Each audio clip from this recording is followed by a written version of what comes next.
السلام علیکم دوستوں، میرا نام محمد نبیل ہے۔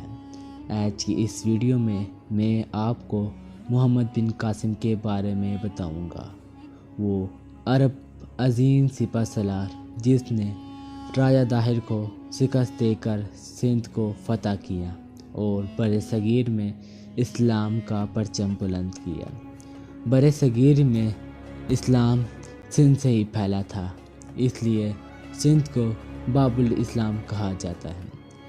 ویڈیو میں آگے بڑھنے سے پہلے میری یہ درخواست ہے کہ آپ میرے چینل ہسٹری بک کو سبسکرائب کریں اور ساتھ ہی بنے گھنٹی کے آئیکن کو بھی دبائیں تاکہ میری نئی آنے والی ویڈیو کی نوٹیفیکیشن آپ کو مل جائے، اور میری حوصلہ افزائی کے لیے میرے اس ویڈیو کو لائک بھی کر دیں تاکہ میں آپ کے لیے مزید معلوماتی ویڈیو لا سکوں۔ محمد بن قاسم کا تعلق بنو امیہ سے تھا۔ وہ حجاج بن یوسف کے رشتہ دار تھے۔ بنو امیہ کے خلیفہ ولید بن عبد الملک نے جب حجاج بن یوسف کو عراق کا گورنر بنایا تو حجاج بن یوسف نے طائف کے خاندان کے لوگوں کو اعلیٰ عہدے دیے اور محمد بن قاسم کے والد محمد بن یوسف بصرہ کے گورنر مقرر ہوئے۔ محمد بن یوسف کے انتقال کے بعد محمد بن قاسم کی تربیت ان کی والدہ نے کی۔ محمد بن قاسم نے ابتدائی تعلیم بصرہ سے حاصل کرنے کے بعد فوج میں تربیت حاصل کی، جہاں سے انہیں اپنی بہترین صلاحیت کی وجہ سے فارس کے گورنر بنا دیے گئے، جہاں وہ ایک بغاوت کو ناکام بنانے میں کامیاب ہو گئے۔ اس وقت محمد بن قاسم کی عمر 17 سال تھی۔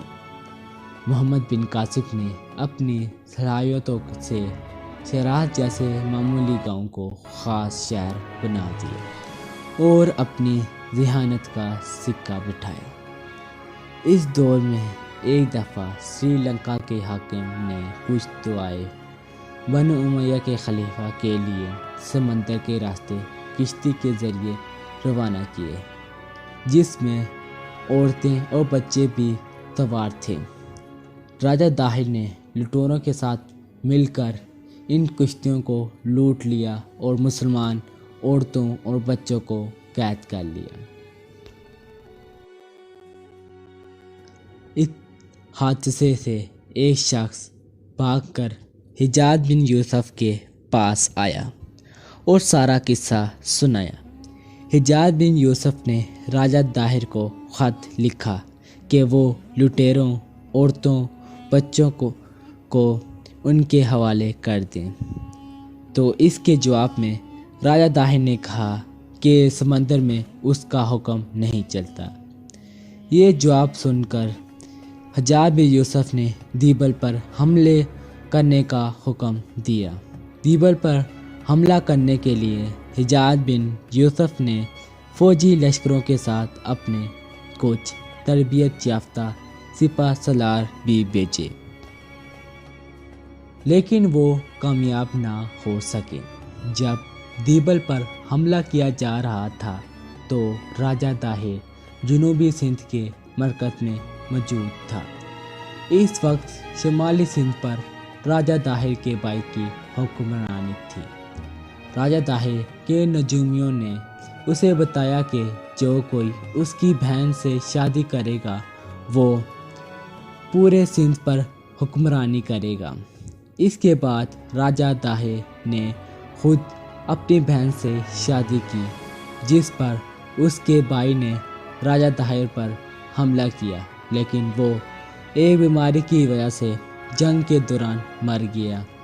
اس کے بعد پورے سندھ پر راجہ طاہر کی حکمرانی قائم ہو گئی۔ حجاج بن یوسف کو جب ناکامی کا علم ہوا تو اس نے شیراز میں محمد بن قاسم کو خط لکھا کہ وہ بہت جلد سندھ پر حملہ کرنے کے لیے لشکر بھیجے گا۔ اس کے 6 مہینے بعد حجاز بن یوسف نے سندھ پر چڑھائی کے لیے 6000 گھڑ سوار کا لشکر بھیجا اور 3000 اونٹ بھی بھیجے جن پر ضرورت کے لیے ہر سامان لادا ہوا تھا۔ حجاز بن یوسف نے فوجیوں کے کھانے میں استعمال کے لیے سرکہ بھی بھیجا کیونکہ عرب سپاہی سندھی کھانے کے عادی نہ تھے، اس لیے کہ وہ کہیں بیمار نہ پڑ جائیں، سرکہ بھی بھیجا۔ حجاز بن یوسف نے لشکر کی ہر چھوٹی ضرورت کا خیال رکھا۔ حجاز بن یوسف نے سمندر کے راستے منجنی کے روانہ کیے۔ اس طرح دیبل پر حملہ کرنے کے لیے ایک لشکر زمینی راستے سے محمد بن قاسم کی سرپرستی میں آ رہا تھا اور منجنی کے جو سمندر کے راستے دیبل کی طرف روانہ تھے۔ محمد بن قاسم نے اپنی قائدانہ صلاحیتوں سے دیبل کو فتح کر لیا اور سندھ میں گورنر مقرر ہو گئے۔ محمد بن قاسم نے دیبل میں رہنے والے تمام لوگوں کو مذہبی آزادی دی۔ محمد بن قاسم نہایت رحم دل تھے، اس وجہ سے وہاں کے بدھ مت اور ہندوؤں نے محمد بن قاسم کا مجسمہ بنا کر اپنے عقیدے کا اظہار کیا۔ محمد بن قاسم نے ملتان کو بھی فتح کر لیا اور اس کے بعد سندھ کا دریا پار کر کے رواڑ میں ٹھہر گئے۔ راجہ طاہر کا لشکر قلعے میں ٹھہرا ہوا تھا۔ محمد بن قاسم نے راجہ طاہر کو مار کر سندھ فتح کر لیا۔ محمد بن قاسم نے قنوج کے راجہ کو خط لکھ کر اسلام قبول کرنے کی دعوت دی، لیکن اس نے قبول نہ کی۔ اس کے بعد محمد بن قاسم نے قنوج پر حملے کی تیاری شروع کر دی۔ اس دوران حجاز بن یوسف کا انتقال ہو گیا اور محمد بن قاسم اپنے چاچا کی موت کی خبر سن کر قنوج پر حملے سے واپس آ گئے۔ حجاز بن یوسف کے انتقال کے بعد خلیفہ ولید بن عبد الملک نے تمام مشرقی گورنروں کو خط لکھ کر فتح کے سلسلے کو روکنے کو کہا۔ اس طرح محمد بن قاسم کی شمالی سندھ کو فتح کرنے کی خواہش حالات نے پوری نہ ہونے دی۔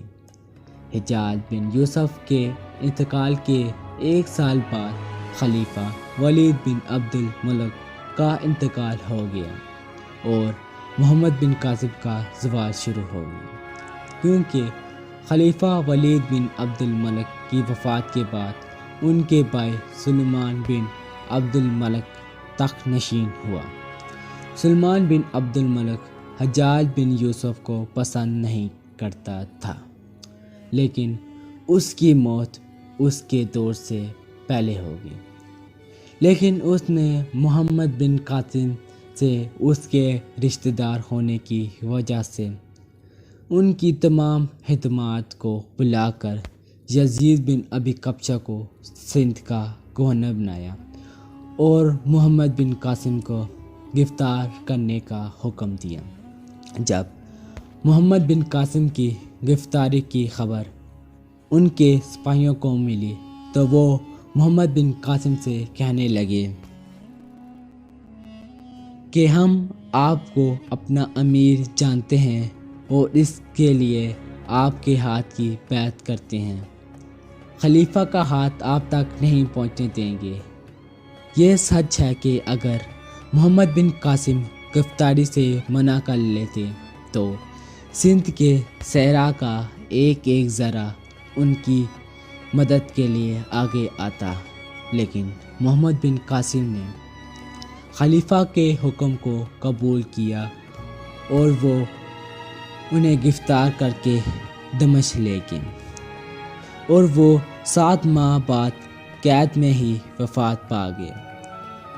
ان کی وفات سے عالم اسلام کو بہت بڑا نقصان ہوا۔ اتنا بڑا عظیم شخص صرف ایک خلیفہ کی ذاتی دشمنی کی وجہ سے ایک عظیم آدمی اس دنیا سے چلا گیا۔ محمد بن قاسم کی وفات 20 سال کی عمر میں ہوا۔